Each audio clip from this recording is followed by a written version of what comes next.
হযরত ওমর ফারুক রাদিয়াল্লাহু তাআলা আনহু যখন মুসলিম রাষ্ট্রের খলিফা, ইসলামী রাষ্ট্রের খলিফা হযরত ওমর, তিনি একদিন গভীর রাত্রে জনগণের খবর নেওয়ার জন্য, তিনি তো এক সময় ছিলেন আবু বকরের জামানায় প্রধান বিচারপতি, আবু বকর ইন্তেকালের পরে তিনি অর্ধজাহানের খলিফা।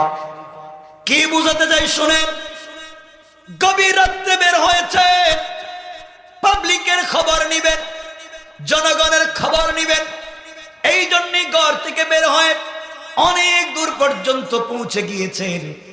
যেতে যেতে তিনি দেখেন একটা তাঁবু অথবা একটা কুড়ে ঘর, যেভাবেই হোক মরুভূমির কর্নারে একটা তাঁবু অথবা কুড়ে ঘর, মিট মিট করে ঘরের ভিতরে আলো জ্বলে।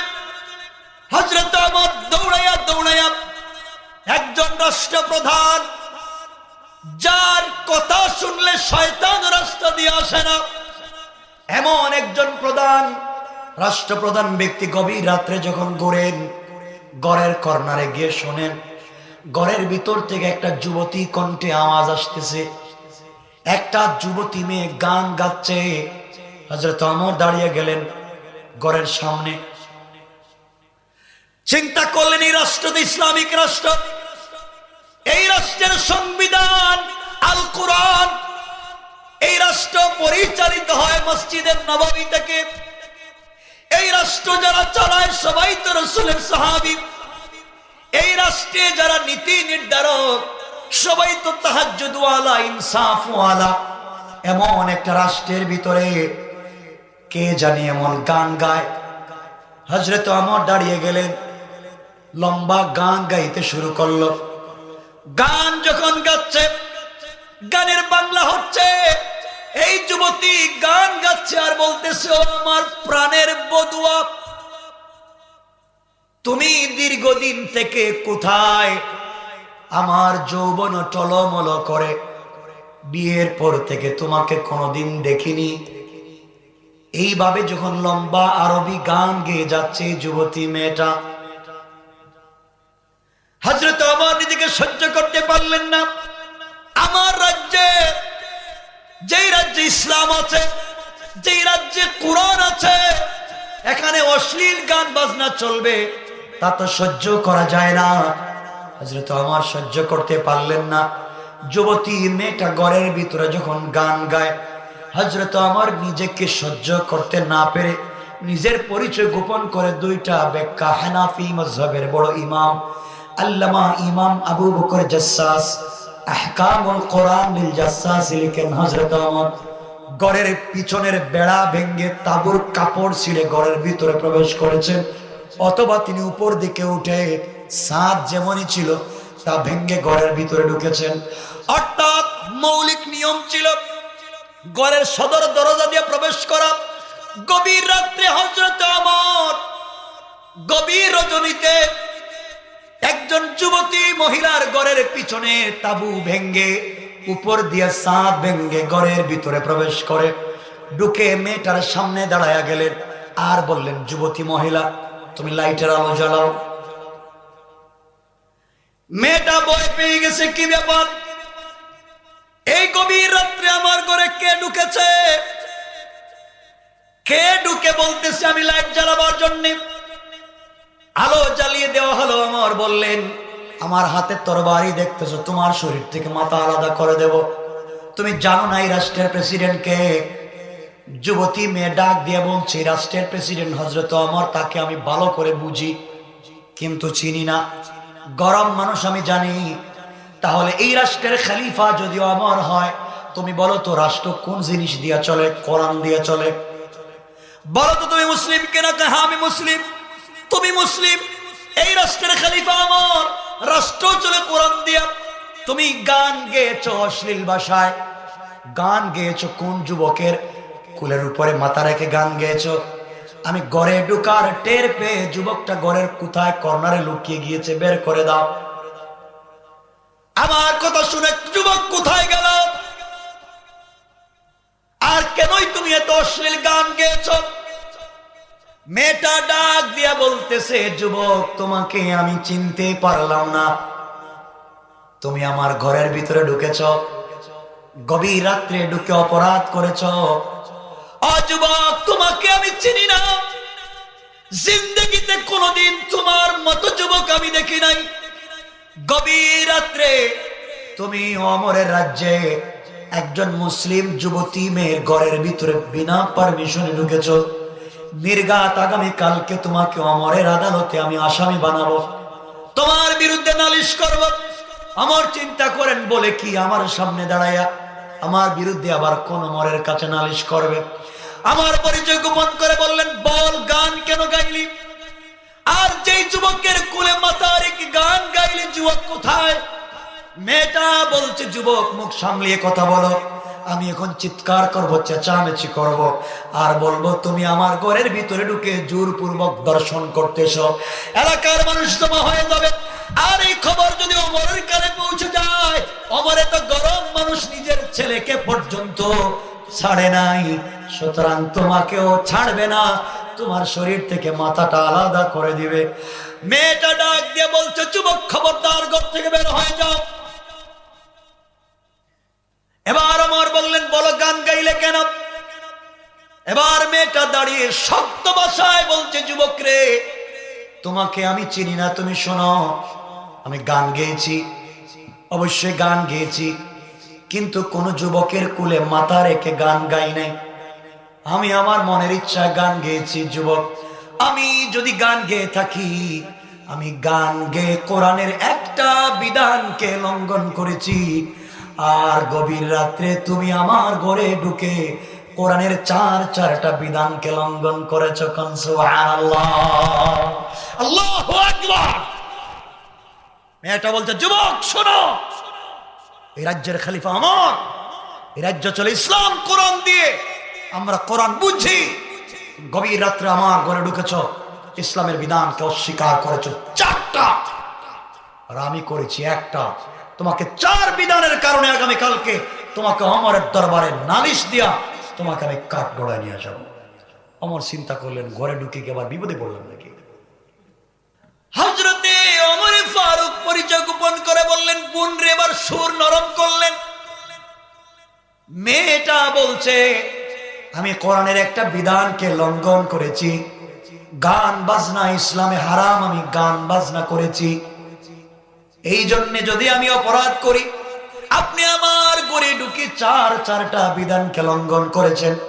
ওমর বলেন, আমি কি বিধান লঙ্ঘন করলাম তুমি একটু বলো। এবার মেয়েটা বলছে, আপনি এক নম্বর বিধানকে লঙ্ঘন করেছেন। কোরআনে কারীমের 2 নম্বর পারার 2 নম্বর সূরা আল বাকারার 189 নম্বর আয়াতের বিধানকে লঙ্ঘন করেছেন।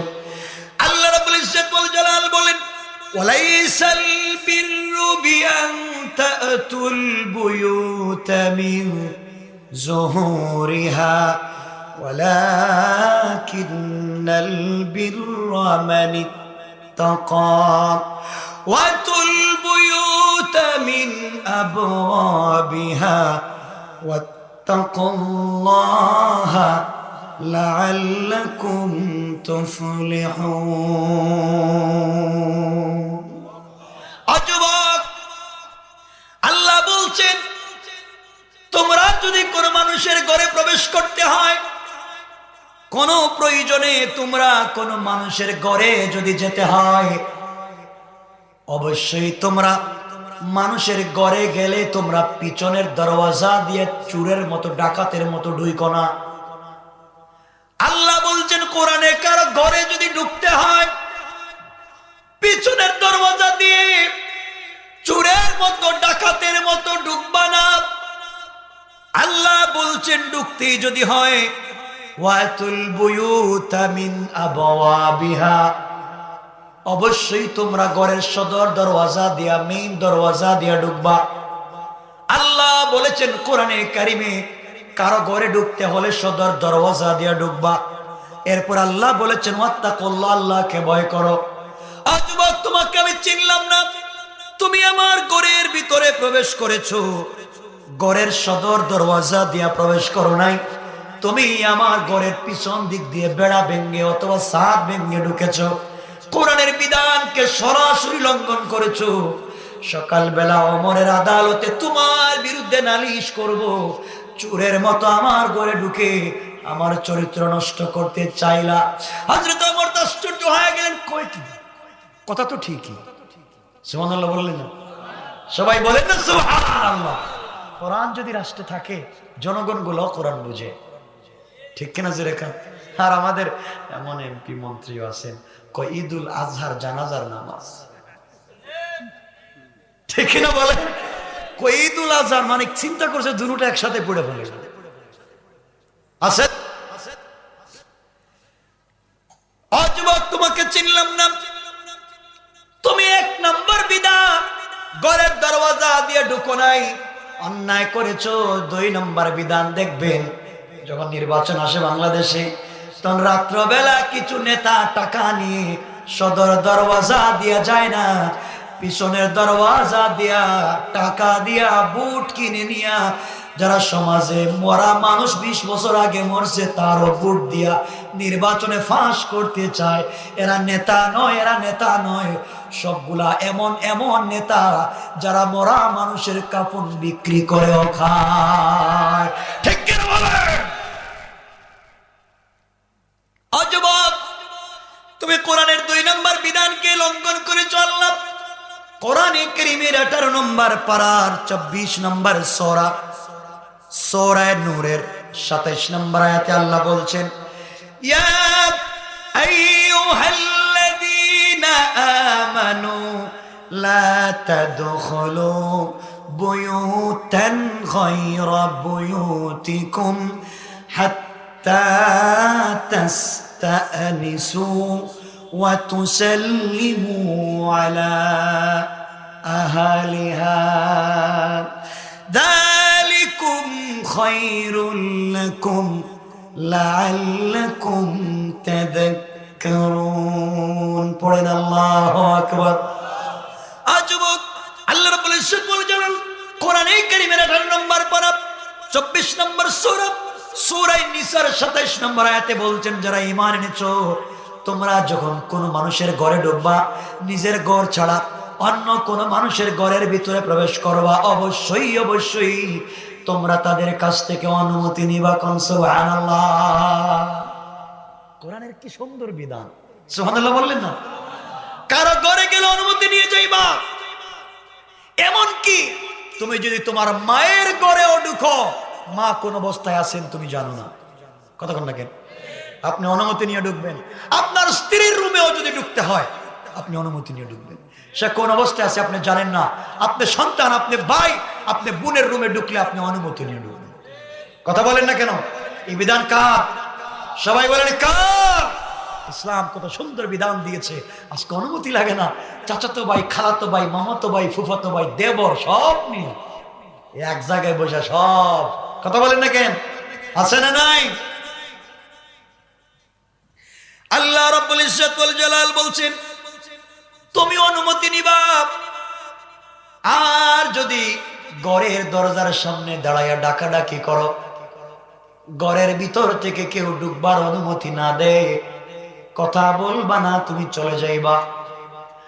আর যদি কেউ এসে বলে আপনি আসছিলেন, দেখা করার কথা ছিল, টাইম নাই, সময় নেই, অন্যদিন আসবে, আল্লাহ বলছেন অবশ্যই সম্মান দিয়ে তুমি চলে আসবা। ওই জায়গায় দাঁড়াবার তোমার দরকার নাই, কারণ যে অনুমতি দিল না তার ঘরে ঢুকতে যাওয়া না। আল্লাহ হারাম করে দিয়েছেন কত জিনিস, হারাম আপনারা দেখেন। এই যে আল্লাহ বলেছেন কারো অনুমতি ছাড়া কারো ঘরে ঢুকা হারাম। ও যুবক, তুমি আমার ঘরে ঢুকবার সময় অনুমতি নেও নাই, অনুমতি নিয়েছেন আমার, কথা বলেন না কেন?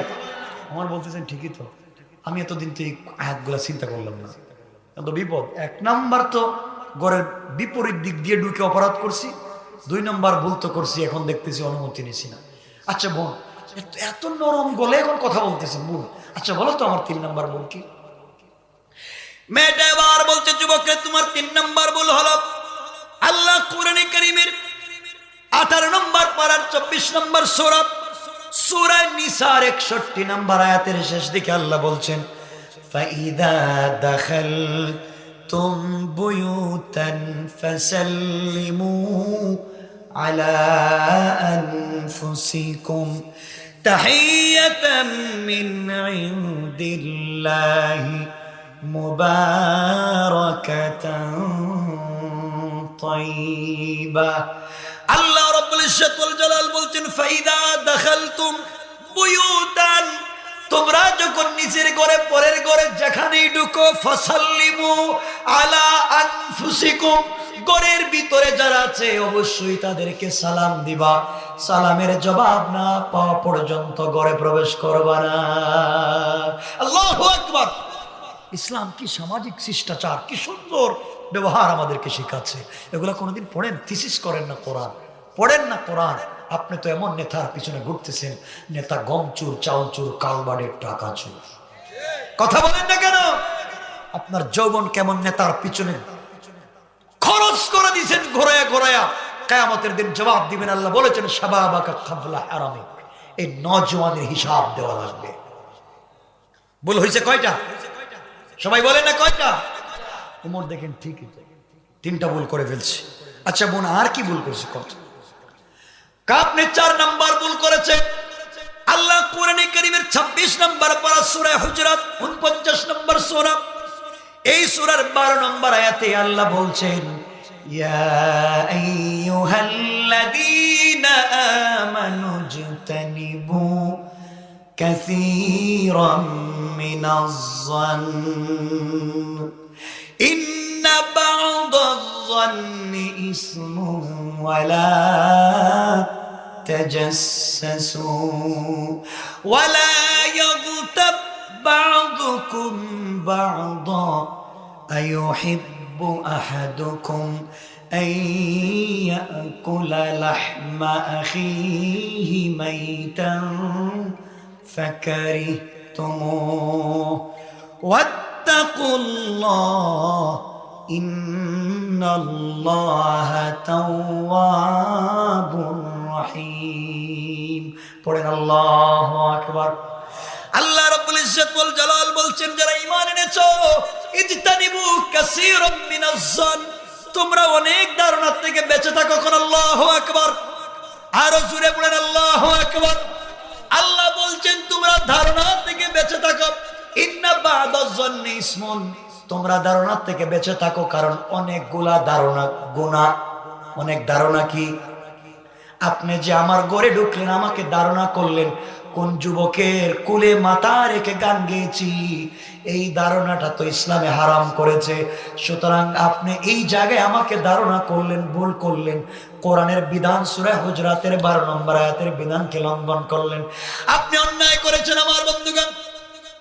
আপনি দেখলেন এক যুবক ছেলে আপনাদের বাগেরহাটের রাস্তা দিয়া একটা মেয়েকে রিকশায় করে নিয়ে যায় আপনি ধারণা করলেন হতে পারে তার গার্লফ্রেন্ডকে নিয়ে যায় কথা বলেন আপনি ধারণা করেছেন হতে পারে না হতে পারে পরের বিষয়টা হারাম আপনি ধারণা করেছেন তার গার্লফ্রেন্ড নিয়ে যায় তার বান্ধবী নিয়ে যায় হতে পারে এই মেয়েটা তার স্ত্রী কথা বলেন হতে পারে তার বোন পারে না হতে পারে তার মেয়ে আপনি ভুল করেছেন ধারণা করে এটা হারাম আপনি কক্সবাজারে গিয়েছেন সি বিচে আপনি সেন্ট মার্টিনে গিয়েছেন আপনি দেখলেন বিচের মধ্যে পানির মধ্যে একটা ছেলে একটা মেয়েকে কুলে করে নিয়ে সাঁতার কাটতেছে আপনি বলেন সিসি করলোটা কি কার মেয়েকে ইউনিভার্সিটিতে ধরে নিয়ে চলে আসছে হারাম যে বেচারা গোসল করে হয়তো কবিরা গুনাহ করতেছে পাবলিকের সামনে কিন্তু হতে পারে তার স্ত্রী তার বোন তার মেয়ে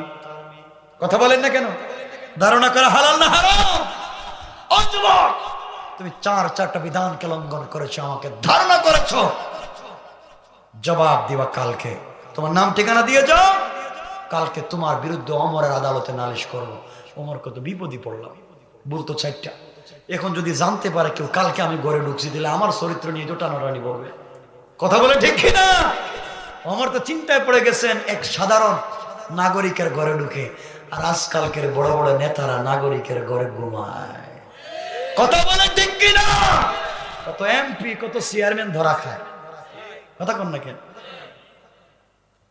কত খারাপ চিন্তা করে কষ্ট হচ্ছে আপনাদের এবার আমার বললেন বোন রে সত্য কথা বলো, তোমার পরিচয়টা আমাকে দাও, তুমি কে? আমি তোমার পরিচয়টা জানতে চাই। মেয়েটা ডাক দিয়ে বলছে, যুবক এতক্ষণ যেহেতু পরিচয়ের কথা বলতেছে, তাহলে শোনো, আমি একজন কোরআনের হাফেজা। আল্লাহু আকবার বললেন, আল্লাহু আকবার। আমি একজন কোরআনের হাফেজা,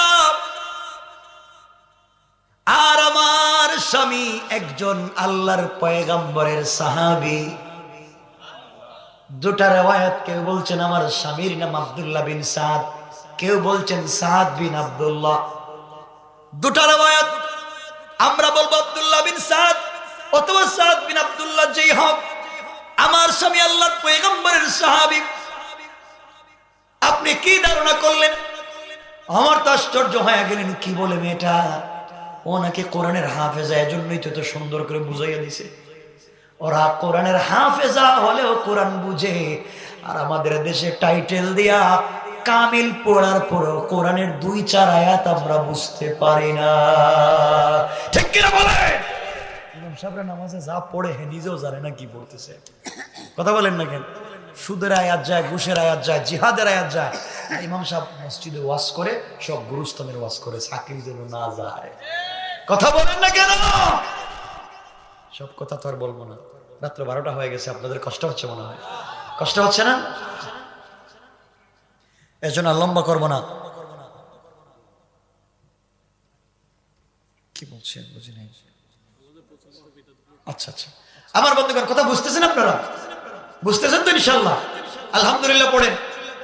এত আস্তে কথা বলেন কেন? জোরে আওয়াজ করে পড়েন আলহামদুলিল্লাহ। মেয়েটা পরিচয় দিচ্ছে, আজ যুবক তুমি আমাকে চিনো না, আমি একজন সাহাবীর স্ত্রী। আজ থেকে 1 বছর আগে আমাদের বিয়ে হয়েছে। আমি মদিনার এক সুন্দরী মেয়ে, আমার স্বামী মদিনার এক সুপুরুষ সুদর্শন যুবক। আমাদের বিয়ে হয়েছে আজ থেকে 1 বছর আগে, 12 মাস আগে। যুবক, মনের ব্যথা যখন বলেছো, তাহলে শোনো, আমার মনেও ব্যথা জমে গিয়েছে। তুমি শোনো কি বলতে চাই। যুবক রে, 12 মাস আগে আমাদের বিয়ে হয়েছে। যেই দিন বিয়ে হলো, বিয়ের দিনে দোনো পক্ষের আত্মীয় স্বজন বসা। আমি যখন আমার স্বামীকে কবুল করে নিলাম, কালিমা পড়ে ফেললাম। আমার স্বামী আমাকে কবুল করে নিল, কালিমা পড়ে ফেলল। এমন সময়ে দোনো পক্ষের আত্মীয় স্বজন মিলে খুরমা খাচ্ছেন, খুরমা, পোলাও, খেজুর বিলিয়ে দিচ্ছেন। সবার মধ্যে আনন্দ দেখা দিল। আমি ঘরের এক কর্নারে বসে আছি। আমার স্বামীর সঙ্গে আমার দেখা হয় নাই। চিন্তা করলাম, যেহেতু খুরমা বিলিয়ে দেওয়া হচ্ছে, কিছুক্ষণ পরে হয়তো স্বামী স্ত্রীকে এক জায়গায় একত্রিত করা হবে। আমি দুটা নয়ন ভরে আমি আমার স্বামীকে দেখব। আমার স্বামী মদিনার একজন বড় আলেম, একজন বড় যোদ্ধা। আমি আমার স্বামীকে কোনোদিন দেখি নাই।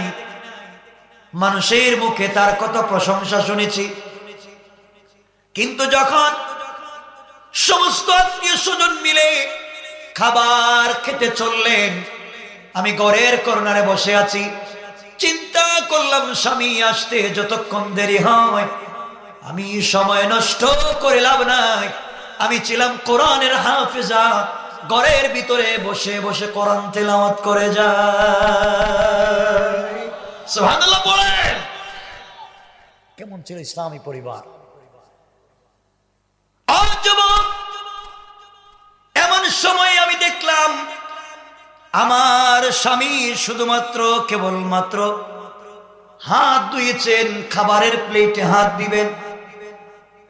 এমন সময় একজন কাসিদ, একজন বার্তা বাহক এসে সালাম দিয়ে দাঁড়িয়ে গেল, আর ডাক দিয়া বলল, এই মাজলিসের ভিতরে সাদ বিন আব্দুল্লাহ নামে কেউ আছে, অথবা আব্দুল্লাহ বিন সাদ নামে কি কেউ আছে? আমার স্বামী দাঁড়িয়ে গেলেন।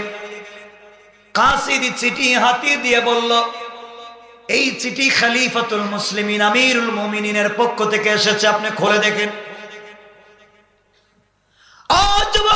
শুনো, এমন সময় আমার স্বামী হাতটাকে মুছে দিয়া চিঠি যখন খুলতে গেলেন, চিঠি খুলে চোখের পানি ছেড়ে দিলেন। কাছেই ছিল তার জিহাদের পোশাক, বরের পোশাক গুলা খুলে ফেললেন, জিহাদের পোশাক পরে ফেললেন। আর সকল মুরব্বীদেরকে ডেকে বললেন, শোনেন, খলিফাতুল মুসলিমিন আমিরুল মুমিনিন হযরতে ওমরের পক্ষ থেকে চিঠি এসেছে। তিনি আমাকে ডেকে পাঠিয়েছেন আর বলেছেন, আমি যেখানে আছি, যে অবস্থায় আছি, আমাকে চলে যেতে হবে এখন বেরাকে, সেনা ছাউনিতে চলে যেতে হবে, ওমরের সামনে দাঁড়াতে হবে। আমাকে তিনি রোমান এবং পারস্যের বিরুদ্ধে জিহাদের সেনাপতি বানিয়ে দিয়েছেন। আমি যে অবস্থায় আছি, অবস্থায় চলে যেতে হবে। সুতরাং আজকে আপনাদের সঙ্গে সময় কাটাবার কথা ছিল, আমিরুল মুমিনিনের নির্দেশকে অমান্য করা যায় না। সুতরাং আপনারা খাবার খেতে থাকবেন। এই মুহূর্তে আমি কথা রক্ষার জন্য জিহাদের ময়দানে আমি চলে যাই। যুবক, এমন সময়ে সমস্ত আত্মীয় স্বজন সবাই মিলে আমার স্বামীকে বুঝাতে চাইলেন, ওমরের কথা, ওমর তো আল্লাহর রাসূল না, ওমর তো আর সৃষ্টিকর্তা না, ওমরের কথা তো আর কোরআন না যে পাল্টানো যাবে না। যেহেতু আজকে তুমি বিয়ে করেছ, আমরা তোমাকে 1 সপ্তাহ 2 দিন 3 দিন থাকতেই বলবো না, শুধুমাত্র কেবলমাত্র আজকের রাত্রটা তুমি স্ত্রীর সঙ্গে কাটাইয়া যাও, বাসর রাত্র, ফুল সজ্জা রাত্রটা কাটাইয়া যাও। এটাই তোমার কাছে আমাদের মিনতি। যেহেতু আমার আল্লাহ না, রাসূল না, কথায় মানা এত যুক্তিসঙ্গত না, আজকে রাত্রি কাটাইয়া দিলে সমস্যা হবে না। যুবক, কেমন সময় আমার স্বামী সবার সামনে কোরআনের আয়াত শোনাইয়া দিলেন। আমার স্বামী কোরআনে কারীমের 5 নম্বর পারা 4 নম্বর সূরা, সূরা নিসার 59 নম্বর আয়াত শোনাইয়া দিলেন। আল্লাহ রাব্বুল ইজ্জত ওয়াল জালাল আয়াতের মধ্যে বললেন, ইয়া আইয়ুহাল্লাযীনা আমানু আতিউল্লাহ ওয়া আতিউর রাসূলা ওয়া উলিল আমরি মিনকুম। আমার স্বামী শোনাইয়া দিলেন, আল্লাহ রাব্বুল ইজ্জত ওয়াল জালাল বলেই দিয়েছেন, যারা ঈমান এনেছো তারা আল্লাহর অনুসরণ করবা, রাসূলের অনুসরণ করবা। আল্লাহর আনুগত্য করতে হবে, রাসূলের আনুগত্য করতে হবে। এরপর আল্লাহ বলেছেন, ওয়া উলিল আমরি মিনকুম, তোমাদের মধ্যে যারা নেতা, তাদের অনুসরণ তোমাদের করা লাগবে। আল্লাহর আদেশ মানা যেমন ফরজ, রাসূলে পাকের আদেশ মানা যেমন ফরজ, তোমাদের মধ্যে যারা নেতা হবে, নেতার আদর্শ, নেতার কথা মানা ফরজ। কিন্তু আল্লাহ বোঝাতে গিয়ে উলিল আমরকে আলাদা শব্দ দিয়ে, ওয়াও দিয়ে আল্লাহ বলেছেন।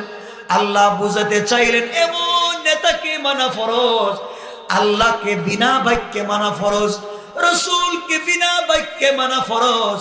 আর নেতাকে মানতে হবে শর্ত সাপেক্ষে। যেই নেতা আল্লাহ এবং রাসূলের পথে চলবে, যেই নেতা নামাজের কথা বলবে, যেই নেতা কোরআনের কথা, হাদিসের কথা, ইসলামী আন্দোলনের কথা বলবে, এই নেতাকে মানা আল্লাহ এবং তার রাসূলের মতো ফরজ। আর যেই নেতা আল্লাহ রাসূলকে মানে না, তাকে তো মানা যাবে না, বরং তার কপালে 100 জুতার বাড়ি দিয়ে এই দল থেকে চলে আসা দরকার। ঠিক কিনা বলে?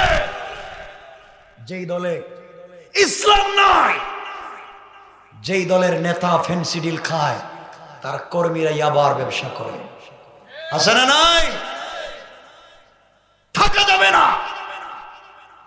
আল্লাহ বলছেন, আপনারা এসছেন কষ্ট করে, বলছেন উনি আল্লাহ বলছেন আল্লাহকে মানতে হবে, রাসূলকে মানতে হবে, উল আমরকে মানতে হবে।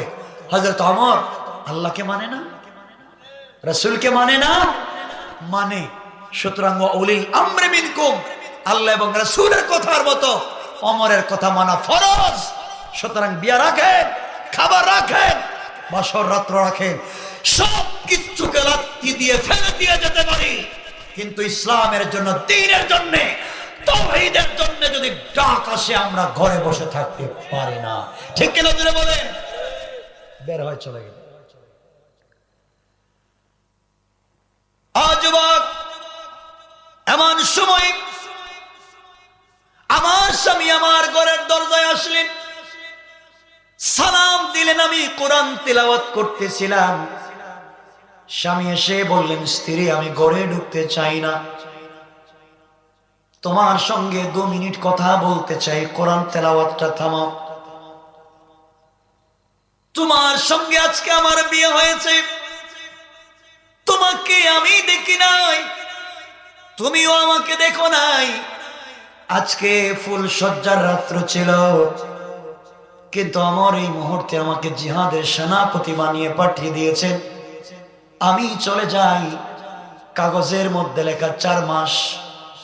4 মাসের জন্য আমি চলে গেলাম, 4 মাস পরে ছুটি ফেলে আসব। এতদিন পর্যন্ত নিজেকে ভালো রাখবা, আমানতের সঙ্গে চলবা।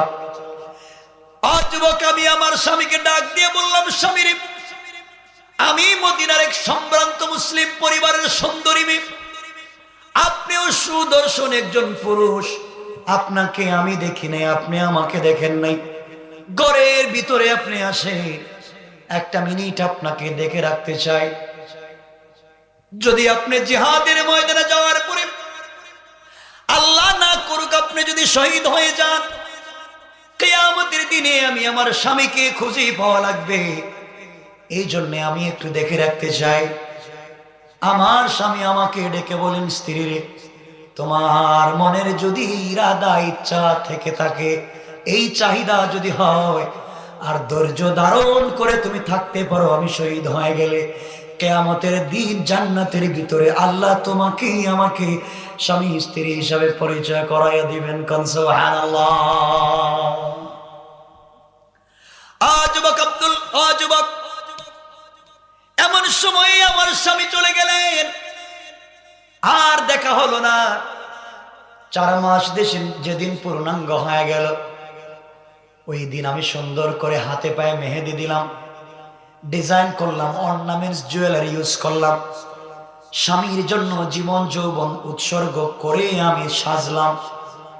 আজ আমার স্বামী আসবে, আমার ফুল সজ্জার রাত্রে স্বামীকে সবটুকু উজাড় করে বিলিয়ে দিতে চাই। আমি যখন স্বামীর জন্য সেজে গুজে বসে আছি, এমন সময় সন্ধ্যার পরে আরেকজন কাসিদ, একজন বার্তা বাহক চিঠি নিয়ে আমার কাছে এসে হাজির। ডাক দিয়ে বলছে, আপনি কি অমুক সেনাপতির স্ত্রী? আমি বললাম হ্যাঁ। খলিফাতুল মুসলিমিন আমিরুল মুমিনিনের পক্ষ থেকে আপনার কাছে চিঠি। আমি চিঠি খুললাম, চিঠি খুলে দেখি আমার স্বামীকে হযরত ওমর আরেকটা যুদ্ধের জন্য সেনাপতি বানিয়ে পাঠিয়ে দিয়েছেন, আরো 4 মাস। 4 মাস, আরো 4 মাস পরে আসবেন। মনে বড় ব্যথা পেলাম। 4 মাস চলে গেল, এবার আবার 4 মাস চলে যাবে। কষ্ট পেলাম, সারা রাত্র কান্না করলাম, দিল করে স্বামীকে ভালোবাসতে চাইলাম। দেখা নেই, সাক্ষাৎ নেই। আগে কি টেলিফোন ছিল? দেখা করার সুযোগ ছিল নাকি? কোনো সুযোগ নাই। আরো 4 মাস চলে গেল। আজ 8 মাস যেদিন পূর্ণাঙ্গ হলো, আমার বান্ধবীরা, আমার আত্মীয় স্বজন বলছে, আজকে তোর স্বামী আসবে। আমি 8 মাসে রান্না বান্না শিখেছি, স্বামীর জন্য রান্না করেছি। এই 8 মাসে আমি 280 খতম কোরআন পড়ে স্বামীর জন্য দোয়া করেছি। স্বামীর জন্য আজকে আমি সেজগুজ করে বসে আছি। 8 মাস পরে মিটমিট করে আলু জ্বালায়া আমি রাত্রবেলা অপেক্ষা করতেছি, বেনারসি শাড়ি পরে ঘরের কর্নারে। স্বামী এসে আমাকে ডাকবেন, আমি দরজা খুলে দিব না, দরজাটা আস্তে করে লাগাই দিব। আমার স্বামী আসবে, দরজায় ডাক দিবে, ঘরের লাইট অফ করে রাখবো, খুঁজে পাবে না। আমি আমার স্বামীকে চমকায়া দেওয়ার জন্য পিছন দিক থেকে এসে তাকে জড়াইয়া ধরে তার কপালে চুম্বন করবো। সুবহানাল্লাহ। যুবক, অন্তরের ভিতরে ভালোবাসা নিয়ে স্বামীর জন্য যখন 8 মাস পরে অপেক্ষা করলাম, 8 মাস পরে আমার কাছে দেখি আরেকজন কাসির চলে আসলো, চিঠি নিয়ে এসে বলছে আপনার কাছে চিঠি রাখেন, খলিফাতুল মুসলিমিনের কাছ থেকে এসেছে। চিঠি হাতে নিয়ে দেখি আমার স্বামীকে হযরত ওমর আরেকটা যুদ্ধের জন্য সেনাপতি বানিয়ে পাঠিয়ে দিয়েছে। এইভাবে চলতে লাগলো। মনের ব্যথা কাউকে বলতে পারি না, মনের দুঃখ কাউকে বলতে পারি না। আজকে 12 মাস পূর্ণ হতে লাগলো। আগামী কালকে রাত্রে আসলে 12 মাস হয়ে গেল স্বামীকে দেখি নাই। এই জন্য গভীর রাত্রে ঘুম আসে না। ঘুম না আসবার কারণে ঘুম থেকে উঠে তাহাজ্জুদের সালাত আদায় করেছি। স্বামীর জন্য দোয়া করে বলেছি, আল্লাহ তাআলা আমার স্বামী যেখানে আছে সহি সালামতে আজকে রাত্রে আমার কাছে পাঠাইয়া দাও। কিন্তু যুবকরে, আজ রাত্র চলে যায়, স্বামী যখন আসে না, মনের ব্যথায় ঘরের ভিতরে বৈশা বৈশা স্বামীর বিরহে, স্বামীকে না পাওয়ার আকাঙ্ক্ষায় আমি গান গেয়েছি। আমি কারো কোলে মাথা রেখি নাই, আমি আমার স্বামীকে পেতে চাই, এই জন্যে আমি গান গেয়েছি, আর কিছু না। কিন্তু যুবক, এতক্ষণ যা বলেছি তোমাকে সব সত্য, কিন্তু তুমি যে আমার ঘরের ভিতরে পারমিশন না নিয়া, সালাম না দিয়া, ঘরের দরজা দিয়া না ঢুকে, সন্দেহ করে ঢুকে 4টা কোরআনের মূলনীতিকে অস্বীকার করলা, কালকে সকাল হয়ে গেলে ওমরের কাঠগড়ায় তোমাকে দাঁড় করাইয়া দিব। সুবহানাল্লাহ। ওমর বললেন, বোন তোমার কাছে মাফ চাই, আগামী কালকে দেখা হবে। ওমরের আদালতে তোমাকে যাওয়া লাগবে না, ওমর হয়তো আসতে পারে, আমি খবর দিব, আর তোমাকে কষ্ট করা লাগবে না। আমি দেখি আমার ঘর থেকে বের হয়ে ডাইরেক্ট মসজিদে নববী সিজদায় পড়ে কান্না করে বলেন, আল্লাহ তুমি আমাকে বাঁচাও, কোন বিপদে পড়লাম। এখন আমি কোরআনের 4টা বিধান লঙ্ঘন করেছি, কোন বিপদে। দৌড়াইয়া তিনি চলে নিজের মেয়ে আমাদের মা হযরত উম্মে হাফসার কাছে, আর ডাক দিয়া বললেন, মেরে তোমার কাছে জানতে চাই রে মা, একজন স্ত্রী তার স্বামী ছাড়া কতদিন পর্যন্ত একাধারে থাকতে পারে? কোরআনের কথাগুলো বলছি। হযরত হাফসা ডাক দিয়ে বললেন, আব্বা জান, কোনদিন আপনি আমাকে প্রশ্ন করলেন না, হঠাৎ করে আপনি আমাকে প্রশ্ন করেন, কারণ কি? আমারে ফারুক বললেন, কারণ তোমাকে পরে বলবো, আগে বলো কতদিন পর্যন্ত একজন স্বামী ছাড়া স্ত্রী থাকতে পারে? হযরত হাফসা বলেন, আব্বা জান, কষ্ট করে হলো 4 মাস থাকতে পারবে। 4 মাস পরে যদি থাকতে হয়, নির্ঘাত কষ্ট হবে, অথবা ইনসাফের উল্টা চলবে, অথবা কোনো অন্যায় করবে, হারাম কাজে লিপ্ত হয়ে যেতে পারে, নিজেকে কন্ট্রোল করতে না পেরে গুনার কাজে লিপ্ত হতে পারে, 4 মাসের উপরে থাকতে পারবে না। হযরত ওমর চিন্তা করলেন, একটা মেয়ে বিয়ের পরে একটা দিন স্বামীকে দেখে নেই, আর আমি 12 মাস আটকায় রেখে দিচ্ছি, করলামটা কি? আমার বন্ধুগণ এখান থেকে বলতেছে, আপনি যান, কানাডা যান, ব্রিটেন যান, যেখানেই যান, কত বছর বিয়ে করে আপনি আপনার স্ত্রীকে ঘরের কামলা বানিয়ে রেখে গিয়েছে, আপনার ঘরের সবাইকে রান্না করে খাওয়ায়, ঘর মুছে রাখে, কিন্তু তুমি স্বামী কোথায় আছো খবর রাখলা না। কিয়ামতের দিন ওই স্ত্রী যদি দুনিয়া অন্যায় করে থাকে, তোমাকে জবাব দেওয়া লাগবে। ঠিক কিনা বলেন? ঘর ঠিক করেন, স্ত্রীকে কার কাছে রেখে, না কথা বুঝতেছেন না আমার? হযরত ওমর দৌড়ে গেলেন সেনাবাহিনীর কাছে, আর গিয়ে বললেন, অমুক নামে সাহাবীকে বের হয়ে আসো। আব্দুল্লাহ বিন সাদ অথবা সাদ বিন আব্দুল্লাহ বের হয়ে আসলেন। তিনি বললেন, বাবা যাও, তাড়াতাড়ি বাড়িতে যাও, তোমার ছুটি বাড়াইয়া দিলাম 15 দিনের, বাড়িতে যাও, আর তোমার স্ত্রীর কাছে গিয়ে বলবা, আমি গতকালকে রাত্রে গিয়েছিলাম, তার মনের কষ্টগুলো আমি শুনেছি, সে যেন আমাকে মাফ করে দেয়, আমি কেন আগে খবর নিতে পারলাম না। আর তোমাকে ছুটি দিলাম, তোমার স্ত্রী যতদিন পর্যন্ত স্বেচ্ছায় তোমাকে আবার না ছেড়ে দিবে, ততদিন পর্যন্ত সেনাবাহিনীতে যোগ দেওয়া লাগবে না, তোমার বেতন বাইতুল মাল থেকে চলতে থাকবে। সুবহানাল্লাহ বলে। ইসলাম কেমন বিধান দিয়েছে! এই দিন থেকে হযরত ওমর সেনাবাহিনীতে বলে দিলেন যে প্রত্যেক মাসে 3 দিনের ছুটি, প্রত্যেক মাসের 3 দিনের ছুটি ওমর ঘোষণা করলেন। আজও সেনাবাহিনীতে পুলিশে প্রত্যেক মাসে 3 দিনের ছুটি, ওই যে ওমর ঘোষণা করেছিলেন আজও আছে। সবাই আওয়াজ করে বলেন সুবহান। আমি জানতে চাই এই ওমরের জিন্দেগির এই পরিবর্তন, এই যে একটা মহিলা কোরআন দিয়ে বলে দিল, এত পরিবর্তন দুনিয়ার কোন তন্ত্র মন্ত্র দিয়ে হয় নাই, এত পরিবর্তন হয়েছে আল কোরআন দিয়ে। ঠিক কিনা জোরে আওয়াজ করে বলেন। এই জন্য আমার আল্লাহ আমার তেলাওয়াতকৃত আলোচ্য আয়াতের ভিতরে বলছেন কিতাবুন আনজালনাহু ইলাইকা লিতুখরিজান নাসা মিনাজ যুলুমাতি ইলান নূর। আল্লাহ রাব্বুল ইজ্জত ওয়াল জালাল ডাক দিয়ে বলেছেন, তোমরা যদি কোরআনকে লাইটার ম্যাগনেট হিসাবে ধরে রাখতে পারো, দুনিয়ার কোন কাফের, দুনিয়ার কোন বেঈমান তোমাদের ক্ষতি করতে পারবে না। কান সুবহানাল্লাহ। সবাই বলেন আল্লাহু আকবার। কথা এখানে রেখে দিলাম। আমার জন্য রাত্র 12:30টার কাছাকাছি, লম্বা সময়। বসেন, মোনাজাত হবে। আমার জন্য দোয়া চাই, আপনাদের জন্য দোয়া থাকলো। কথা রাখেন।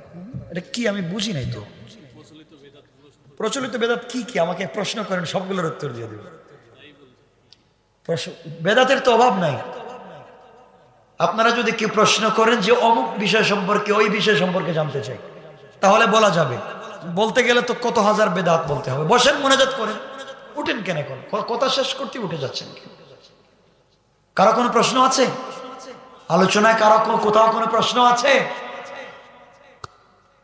সমাজের ভিতরে ফিতনা করবেন না, সমাজের ভিতরে অন্যায় পথে চলবেন না। দুটো জিনিস আপনাদেরকে আজকে বলে দিলাম। 1 নাম্বার হচ্ছে হালাল খাবেন, 2 নাম্বার সময় মতো সালাত আদায় করবেন। ইনশাআল্লাহ পারবেন? ইনশাআল্লাহ।